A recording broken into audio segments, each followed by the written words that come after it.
This tutorial will show you how to find magazine and journal articles for your psychology research. We'll get into the library databases from the library's homepage by clicking either on Research Databases or on Find Articles. You can see that there are databases that cover a variety of topics. Since we're doing research for a psychology class, I'd suggest that we start with the psychology database. Depending on what topic it is that you're researching, there might be other databases that would be useful. I think, though, that once you see how this database works, you won't have any trouble trying the others on your own. Since I'm on campus, I'm able to get right into the databases. If I were doing this off campus, I'd be prompted for a student ID number and a password. The password is just your unified password, the password you use for e-services and everything else. So the database starts us off with a keyword search. Let's say that I'm researching how stress experienced by a mother affects a fetus. The keywords I'd search for would be stress, mother, and fetus. I'll run my search. You can see I got 17 hits, and just looking at these first two, it looks like these might be useful to me. I could certainly stop at this point and look through these articles. But something to keep in mind when you're doing keyword searching is that you'll only find things that use exactly the keywords that you've searched for. So if you run a search and you don't get very many hits, you may want to consider whether there could be some alternative terms that you'd search for. Looking at these articles, we do get some ideas for some other terms we might search for. In addition to searching for mother, I might want to search for maternal.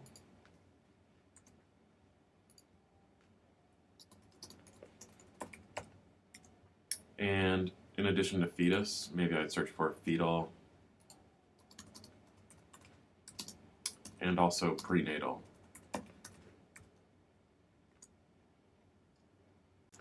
Now I've grouped the synonyms or alternative terms for each other in parentheses and connected them with the word or.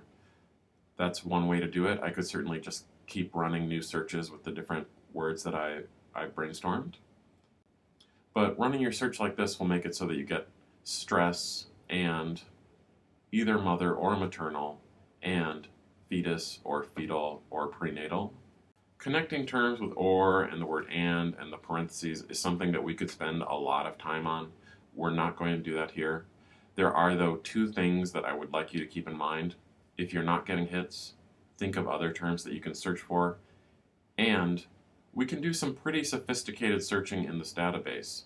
So if you're not having success with your searching, talk with a librarian because there are a lot of different things that we could try that we don't have time to cover here. Now when I run this search,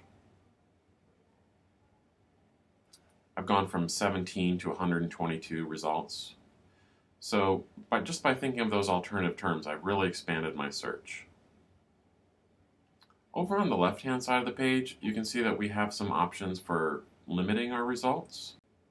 You can see I have an option to limit to full text. Full text just means that we can actually get the entire article right here in the database. If I scan through the results, I see that many of the articles do have a link to the full text. I could click on that full text link just to start reading the article, but not all the articles have that. If you find an article and it looks really good, but there's no link to the full text, certainly you can ask a librarian if there's some other way to get the article. However, if you have a lot of hits or you don't have time to track down articles that aren't in the database, it makes sense to limit your results to full text. We can also narrow our results by date. You can see I've got articles here going all the way back to 1967. Depending on the topic you're researching, you may also want to limit your results to something more current. I'll just drag the slider over to 2000. The other option I've got here is to limit my results to scholarly or peer-reviewed journal articles. Scholarly journal articles are going to differ from magazine articles in that they're going to be written and reviewed by experts and are going to go into very significant depth. Some instructors are going to require that you use scholarly journal articles.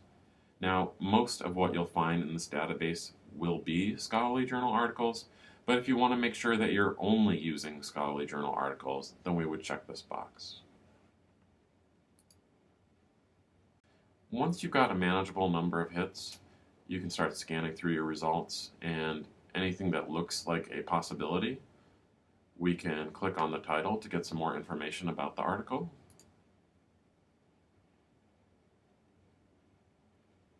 One thing that I get is the abstract. The abstract is, of course, going to be a summary of the article. Typically what you would do is look through your results. Typically what you would do is look through your results and read the abstracts for any article that looks like a possibility. If you read the abstract and it looks like this article could be useful to you, of course you could click on the full text to start reading the article. What I would likely do is go through my results, and anything that looked useful to me, I would just email the article to myself and read them later. If you do email or print in the database, once you do that, the database will give you an option to include an APA citation. You would just come over and change the citation format to APA, and then when you emailed this to yourself, it would come with an APA citation. I'll go back and we can see what that citation would look like. We can do that just by clicking on the link for cite. You can see it's created an APA citation for this article. Now, the database does on occasion make some errors, so you do want to double check their work, but at least you don't have to retype all of this now.